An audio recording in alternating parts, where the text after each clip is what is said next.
उपोषणाला बसलेले आहेत। दुसऱ्या दिवशी एक आमदार म्हणून त्यांना भेट दिली, तेही त्यांच्या कानावरती टाकलं।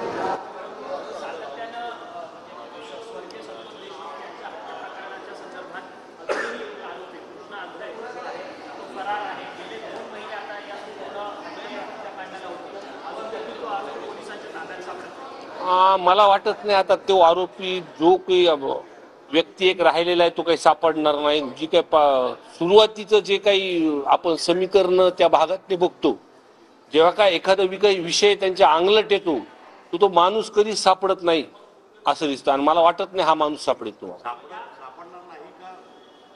जे काही झालं असेल त्याच्याशी।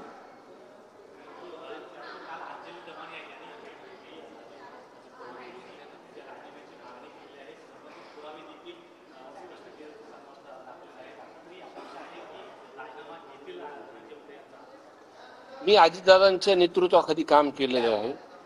ज्या पद्धतीने दादाचा स्वभाव आहे, एखादी चुकीची गोष्ट झाली असेल तर ती दादाला पटत नाही। आणि ज्या पद्धतीने तपास जेव्हा सर्व आमदारांनी सभागृहामध्ये मांडल्यानंतर सरकारमार्फत मुख्यमंत्री असतील, उपमुख्यमंत्री असतील, ज्या पद्धतीने बोलले, तिथे एसपीची बदली झाली आणि एसपीची बदली झाल्यानंतर जी काही कारवाई तिथं होतीये, 2 नंबरचे उद्योग असतील, अनेक गोष्टी, मग काही लोक अटक झाली, ह्याच्यामध्ये आपल्याला तिथं विरोधी वाकावरती जरी असलं तर ह्या गोष्टी आपल्याला बोलायला पाहिजे तिथं। पण फक्त जे मास्टर माइंड वाल्मिक कराड आहे, मी सुरुवातीपासून हा विषय जो बोलतोय की फक्त त्या संदर्भात तिथं आलं की कुठं ना कुठं तरी VIP ट्रीटमेंट त्यांना दिल्या जाते। कारण का 28 तारखेला जेव्हा सभागृहामध्ये मी बोललो होतो की जर या प्रकरणात मास्टर माइंड जर ह्यांना अटक झाली नाही तर बीड जिल्ह्यातले लोक मोर्चा काढणार, आम्ही मोर्चा काढणार। आणि तुम्ही जर मोर्चा बघितलं तर 1 लाखापेक्षा जास्त अधिक लोक आणि सर्व जाती धर्मातले लोक तिथं जमले होते। आणि ज्या तपासामध्ये CDR मध्ये जे काही प्रशासनाकडे कानावरती आले, जे काही माझ्या कानावरती आलंय, तर त्याच्यामध्ये नक्कीचपणे हे सर्व मास्टर जे आधी बोललो होतो ते तसे तिथे सापडले। माझी अजून एक माझं त्याच्यामध्ये बोलणं आहे की हा गुन्हा दाखल करण्यासाठी एक 10-12 तास उशीर झाला।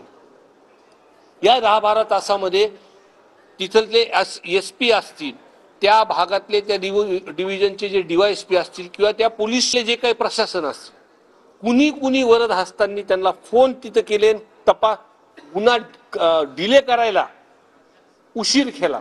मला वाटतं हे सगळं CDR रिपोर्ट वरतून कळणार आहे।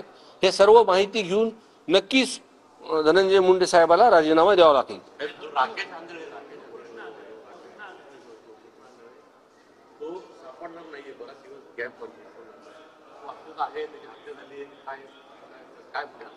ह्याच्या आधी सुद्धा अशा काही गोष्टी झाल्या आहेत। एखादा विषय जर अंगलट आला तर तो माणूस कधी भेटतच नाही, असा उद्योग तिथं झालेले।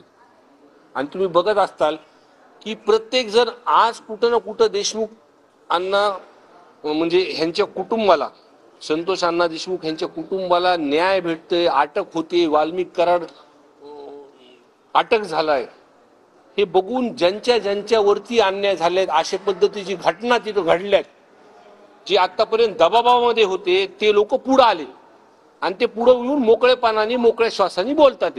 तरी सुद्धा या प्रकरणापर्यंत फास्ट ट्रॅक वरती हे प्रकरण चालून आणि प्रशासनाला जर